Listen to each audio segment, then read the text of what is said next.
Ready. আমরা এখন উপস্থিত হয়েছি শ্রী শ্রী ঠাকুর অনুকূল চন্দ্র সৎসঙ্গ পরম তীর্থ হিমায়ত পুর ধাম পাবনা। এখানে লক্ষণীয় বিষয়, আমরা যখন এই মন্দিরটিতে প্রবেশ করছি ঠিক এমন একটি সময় এই মন্দিরের মেইন গেটে দাঁড়িয়ে আছেন এই বয়োজ্যেষ্ঠ আমাদের চাচা মুরব্বী। উনি কিন্তু ইসলাম সম্প্রদায়ের, অর্থাৎ যে সম্প্রীতির বন্ধন, একটা অসাম্প্রদায়িক চেতনা নিয়ে আমাদের এই মুক্তিযোদ্ধা কিংবা মুক্তিযুদ্ধ কিংবা এই ধরনের আশ্রম গড়ে উঠেছে।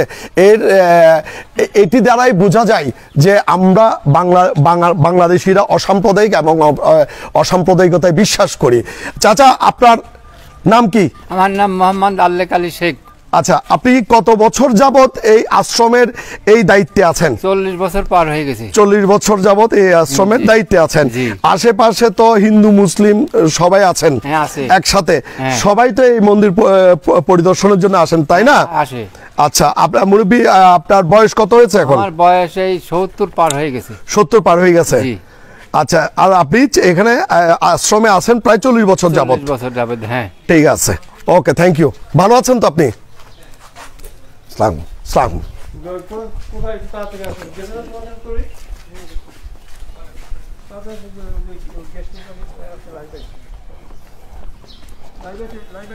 আচ্ছা, আমরা শুনেছি এখানে ওই 4টি সম্প্রদায়ের কি বলে যে ইয়া করার রাখা হয়েছে, একটু দেখাবেন?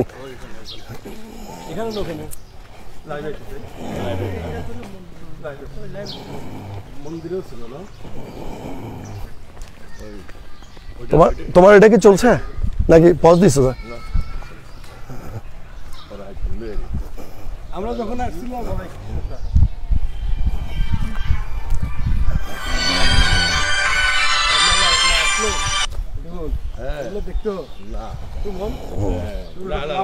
মূল মন্দির এটা না?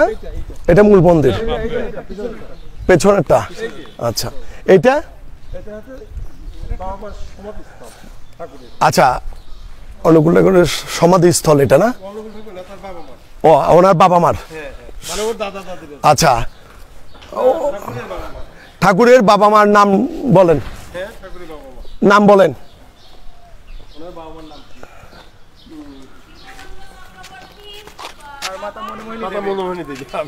বাবার নাম কি? শিবচন্দ্র চক্রবর্তী। শিবচন্দ্র চক্রবর্তী। আর মা? মনমোহিনী দেবী। মনমোহিনী দেবী।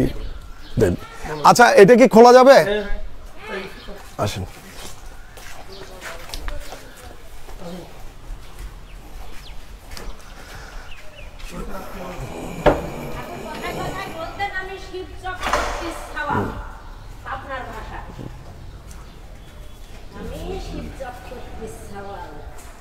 বাবা কি গরম গো।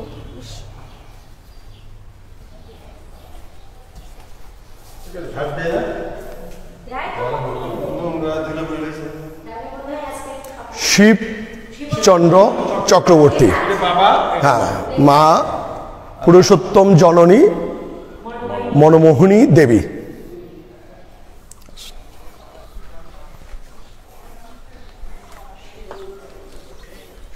এটা কয় একর জায়গা জুড়ে আপনাদের আশ্রমটা? মাঠের আপনার জায়গা জমি দিয়ে সাথে তারপরে 140 বিঘা। 140 বিঘা মন্দির এবং মাঠ সহ। হ্যাঁ, আপনাদের এই এরিয়াটা আর কি। এদিকে পুকুর না?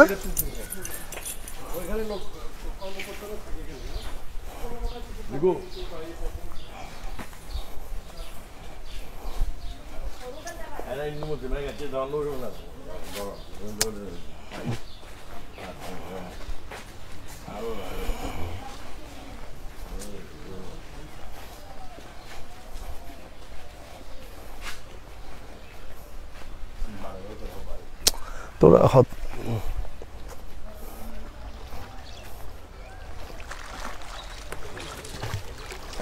এরা কি বাইরে থেকে আসছে স্নান করতে নাকি এখানের? বাইরের ছেলেমেয়ে এখানে সবাই আসতে পারে, স্নান করতে পারো সবাই?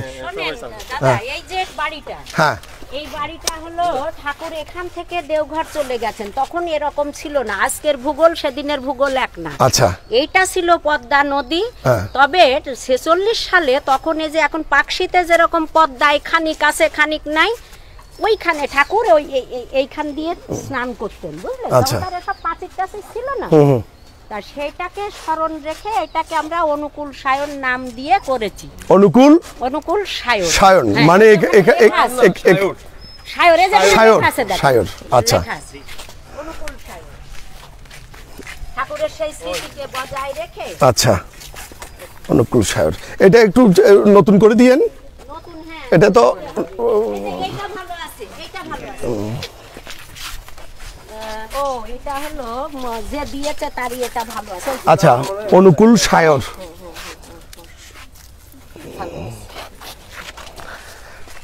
ওই যে জায়গাগুলো দেখতেছেন না, সব আমাদের করে।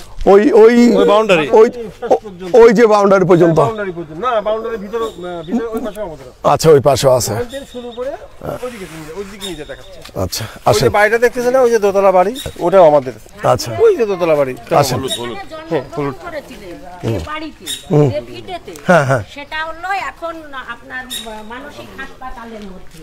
ও মানসিক হাসপাতালটা সমস্ত ঠাকুরের, হ্যাঁ, সমস্ত সম্পত্তি ঠাকুর। সমস্ত ঠাকুরের সম্পত্তি, অর্থাৎ আমরা পাবনা মেন্টাল যেটা হাসপাতাল। আপনার ইয়ে মেডিকেল শুধু মানে যা কিছু দেখতেছেন আর কি। আচ্ছা, আচ্ছা, হয়েছিল কি আপনার 1946 সালে ঠাকুরকে ডাক্তাররা বললেন হাওয়া পরিবর্তনের জন্য। হ্যাঁ, যখন হাওয়া পরিবর্তনের জন্য বললেন তখন ঠাকুর হাওয়া পরিবর্তনের জায়গা, কেউ বললো দার্জিলিং, কেউ বললো অমুক তমুক। ঠাকুর বললেন আমি দেওঘর যাব। তখন দেওঘরে, কারণ ঠাকুর আগে মায়ের সাথে দেওঘর একবার গেছিলেন ছোটবেলায়, ওইটা ঠাকুরের খুব পছন্দ ছিল। 1946 সালের 1 সেপ্টেম্বর এখান থেকে রওনা হয়ে মানে 2 সেপ্টেম্বর দেওঘরে পৌঁছাবো। তারপরে এখানে যে ভক্তবৃন্দ ছিলেন এবং ঠাকুরের যে পুরো আশ্রম ছিল, সেখানে অনেক কিছু ছিল। আপনার ধরুন কেমিক্যাল ওয়ার্কশপ, তারপরে বিশ্ববিজ্ঞান কেন্দ্র, মনোমোহিনী কলেজ, এই যে যার বিল্ডিং এখনো ভেতরে আছে। আচ্ছা, এটা কি এই জিনিসটা? লাইব্রেরি।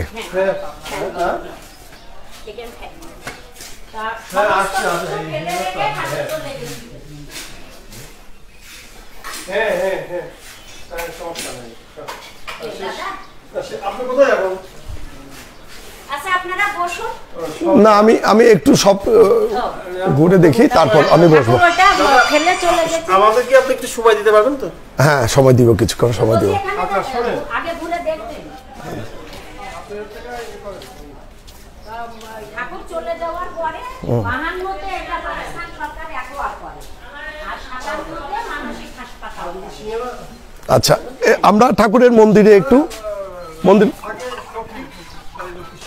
মন্দির খোলা আছে? মন্দির দেখছি, চাবি দেখছি। বাবা আসেন। জয় গুরু বাবা। আসেন। কি করে টেবিলে রাখলে?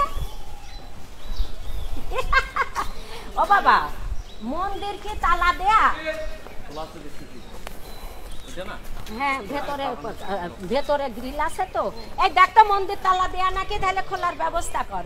ওই যে চট্টগ্রাম থেকে রুবেলদার লোকজন পাঠিয়েছেন তো, ও তাই টেবিলের ওপর টক দই রেখেছো, খুব ভালো করেছো বাবা। থাক, আমি যাচ্ছি। হ্যাঁ, যা। তালা রে, তাহলে খোল। ইয়াটা তো আছে।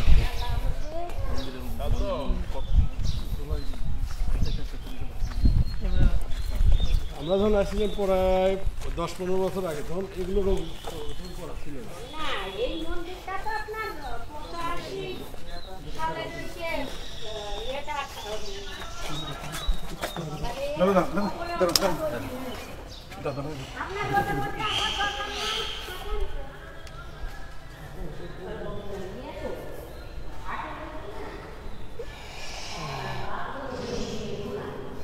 এখানে কোন কোন সময় উপাসনা করা হয়? এটা সকাল হলে ইয়া হয়, প্রার্থনা হয়। এই ছেলেরা কেউ নাই, দেখো ভোর 5টা থেকে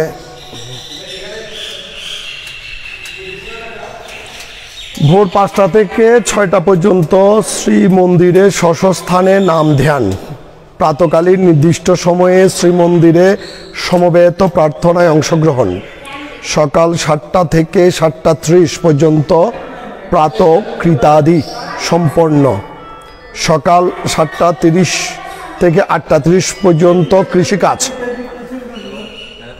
সকাল 8:30 থেকে 9টা পর্যন্ত সকালের জলখাবার সমাপন। সকাল 9টায় হাজিরা খাতায় স্বাক্ষর প্রদান করে স্ব কর্মস্থলে যোগদান। দুপুর 1টা থেকে 2টা পর্যন্ত আনন্দবাজারে প্রসাদ গ্রহণ। দুপুর 2টা থেকে বিকেল 3টা পর্যন্ত বিশ্রাম। বিকাল 3টা থেকে 4টা পর্যন্ত কৃষিকাজ। বিকাল 4টা থেকে 5টা পর্যন্ত খেলাধুলা। সন্ধ্যায় শ্রীমন্দিরে সমবেত প্রার্থনায় অংশগ্রহণ। সন্ধ্যা প্রার্থনান্তে রাত্রি 9টা পর্যন্ত পুনরায় স্ব কর্মস্থলে দায়িত্ব পালন। রাত্রি 9টা থেকে 10টা পর্যন্ত আনন্দবাজারের প্রসাদ গ্রহণ। রাত্রি 10টা থেকে রাত্রিকালীন বিশ্রাম। এখানে কতজন? প্রায় 100 জন মতো, বউ ছেলে মেয়ে। এটা তো সংসারীদের আশ্রম। আচ্ছা। অন্যান্য আশ্রমের সাথে আমাদের পার্থক্য হলো, কোথাও হলো আপনার দেখা যাচ্ছে যে অনাথ আশ্রম, কোথাও বলছে এটা বৃদ্ধাশ্রম। আর আমাদের আশ্রমটা হলো সকল মানুষের, হিন্দু, মুসলমান, বৌদ্ধ, খ্রিস্টান, শিখ, পারসি, জৈন না। আমাদের প্রতিষ্ঠানটা হলো একটা মিনি জাতিসংঘ। আচ্ছা। কারণ প্রত্যেকটি সম্প্রদায়ের মানুষের স্ব প্রার্থনালয় আছে, কিন্তু সব মানুষ আমরা এক জায়গায় কোথায় বসবো তা কি আছে? কেউ তো কাউকে ঘরে উঠতে দেয় না। এই কারণে এই যে এই সৎসঙ্গটা হলো, এরা সংসারীদের সংঘ, সন্ন্যাসী না, সংসারী। সংসারী মানে সংসার করবে, ধর্ম ও পালন করবে, নিয়ন্ত্রিত মানুষ।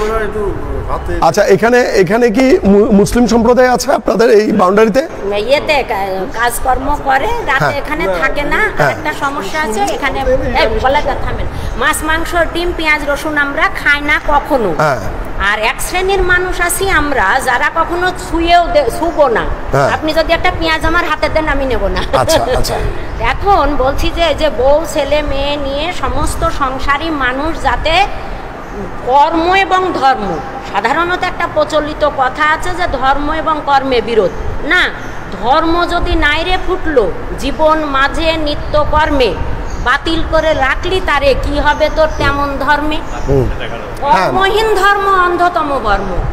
তাহলে অর্থাৎ কাজও করতে হবে, ধর্ম পালন করতে হবে। তাহলে এই প্রতিষ্ঠানটার মূল কাজ হলো ধর্ম এবং কর্মের সমন্বয়ে মানুষের মানবিক গুণাবলীর উন্নয়ন করা।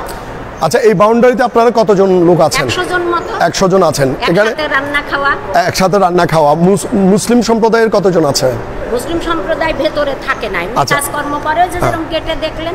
হ্যাঁ, তাদের এখানে খাওয়া দাওয়াটা সমস্যা না, ওই জন্য এখানে রাত্রে কেউ থাকে না। আচ্ছা, আরেকটা যে শুনলাম যে কোথায় আপনারা বাইবেল, তারপর লাইব্রেরিতে সকল ধরনের বই রাখা হয়, আর এখানে পাঠ করা হয়। এখানে পাঠ করা হয় মানে লাইব্রেরিতে আপনারা বাইবেল, কোরআন, গীতা সবকিছু রেখেছেন? এখানে সবকিছু পাঠ করা হয়। কোরআনটা আপনার পাঠ করা লোক না থাকলে করা যায় না। হ্যাঁ, বাংলা কোরআন ছাড়া তো আরবি কোরআন পাঠ করা মুশকিল, তার জন্য লোক লাগে। ওই জন্য হাদিস শরীফটা পাঠ করা। হাদিস শরীফ পাঠ করেন? বাইবেল, হাদিস শরীফ। আমাদের একটা ভুল ধারণা আছে মানুষের, সেটা হলো আমরা বলছি বিশ্ব নবী, অথচ মুসলমানরা বলছে তাদেরই নবী আর কারো না। হে ভগবান, তা হয় কি করে? তিনি তো বিশ্ব নবী, তাই তিনি যে বিধানগুলো দিয়েছেন সেই বিধানগুলো সকল মানুষের। আপনারা কিছুক্ষণ মনোযোগ দিয়ে শুনবেন। আমি এই ভদ্র মহিলা, উনি এখানে দায়িত্বে আছেন, ওনার দুই তিনটি কথা আপনারা মনোযোগ দিয়ে শোনার জন্য আপনাদেরকে আমি একটু মনোযোগ দিয়ে শোনার জন্য অনুরোধ করব। 2 মিনিটের মধ্যে উনি ওনার কথা শেষ করবেন। আপনি বিশ্ব নবী সম্পর্কে যে কথাটি বলতে চেয়েছিলেন সেটি থেকে শুরু করেন। আমি বলছি যে হলো বিশ্ব নবী যিনি, তিনি তো বিশ্বের নবী, কোনো একটি সম্প্রদায়ের না। কিন্তু আমরা তাকে কি করছি, বলছি যে না ওটা আমার সম্পত্তি। তাই কি হয়? তা তো হয় না। কোরআনে আল্লাহ বললেন যে আমি যা বুঝি তোমরা তা বোঝো না। তাহলে ওখানে একটা দাঁড়ি দিয়ে দিয়েছেন, কারণ আমরা সাধারণ মানুষ এত জ্ঞানী কাউকেই মানি না। আমরা যদি নবীজিকে মানতাম তাহলে বিদায় হজের কথাগুলো আমরা সুন্দরভাবে অনুসরণ করতাম। আর মানুষ যদি ভালো হতো, স্ব সম্প্রদায়ের গ্রন্থগুলো তারা মেনে চলতো। তা তো আমরা করছি না। তাহলে এরকম হচ্ছে কেন? দেখুন, আমি একজন নারী, আমি আন্দোলন করছি যে এই পুরুষ শাসিত সমাজে নারী নির্যাতন বন্ধ করতে হবে। সমাজ কিন্তু পুরুষ শাসিত না, প্রবৃত্তি শাসিত। কাম, ক্রোধ, মদ, লোভ, মোহ, মাৎসর্য আমাদের ওপরে প্রভাব বিস্তার করছে। তা যদি না হয়, মানুষ মেরে চোখ তুলে নিয়ে কিডনি কেটে নিয়ে ব্যবসা করছে যারা, তারা ওই টাকা দিয়ে নিজের বউ ছেলে প্রতিপালন করছে। এটা কি কখনো হতে পারে? একজন ধার্মিক কি কারো মাথায় বাড়ি দিতে পারে? সেটা সম্ভব?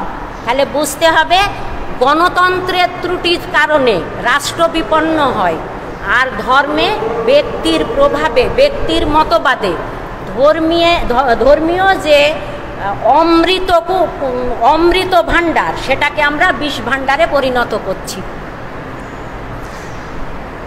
আপনার নামটা কি বলেন? আমার নাম শেফালি সিংহ রায়। আচ্ছা, আপনি এখানে কত বছর যাবত আছেন? তা 1986 সাল থেকে আমার এই সঙ্গে আমি। আচ্ছা, আপনার কি স্বামী আছে? না, আমি বিয়ে করিনি। আপনি বিয়ে করেননি? আমার বাড়ি ভেড়ামারা, কুষ্টিয়া। আচ্ছা, আমি ভেড়ামারা কলেজে। আপনি কি পর্যন্ত পড়ালেখা করেছেন? ডিগ্রি পর্যন্ত পড়ালেখা করেছেন। 86 সাল থেকে আপনি এখানে অবস্থান করছেন এবং আপনি 86 সাল থেকে ঠিক একভাবে থাকতাম না, 96 থেকে একভাবে থাকি। আর আমি আমাদের সনাতন ধর্মের যে কাব্য ব্যাকরণ তীর্থ, ওটাও করেছি। আচ্ছা, অর্থাৎ এখানে বাইবেল, গীতা, তারপর আপনার হাদিস, তারপর হলো যে বৌদ্ধদের ত্রিপিটক, সবগুলোই এখানে পাঠ করা হয়। যে উপযুক্ত লোক থাকে, কারণ শুদ্ধ উচ্চারণ ছাড়া, বিশুদ্ধ উচ্চারণ ছাড়া কোনো গ্রন্থ পাঠ করলে সেটা তো সুন্দর হয় না। যার জন্য আমরা কি করি, দেখুন, বুদ্ধদেবের ত্রিপিটক পাঠ না করে মহাশান্তি মহাপ্রেম পাঠ করছি। মানে আমাদের মূল কাজটা হলো ধর্ম এক, ঈশ্বর এক, প্রেরিত পুরুষ তাঁরই বার্তাবাহী। এখন যদি বলবেন যে তাহলে আপনাদের এই যে 33 কোটি দেবতা, এটার ইতিহাসটা অনেক বড়। হ্যাঁ, সংক্ষেপে আমি বলি, বেদ হলো শুধুমাত্র স্তব স্তুতির জিনিস। সেখানে এই যে আমরা যে ব্রহ্মের উপাসনা করছি, ব্রহ্ম, সেখানে কিন্তু আকার নাই। যখন তিনি ব্রহ্মা হলেন তখন আকার হলো। ব্যাপারটা হলো কি, সনাতন ধর্মকে জানতে হলে ব্যাকরণ জানতে হবে, ইতিহাস জানতে হবে, ভূগোল জানতে হবে, সাহিত্য জানতে হবে, সংস্কৃতি জানতে হবে, ঐতিহ্যকে জানতে হবে, নাহলে পরিপূর্ণভাবে সনাতন ধর্মকে জানা যাবে না। আচ্ছা দিদি, আপনাকে এখন থামাই। আসলে আমরা যেখানে সেখানে গিয়ে বক্তব্য দিই, বক্তৃতা দিই, জেনেও দিই, না জেনেও দিই।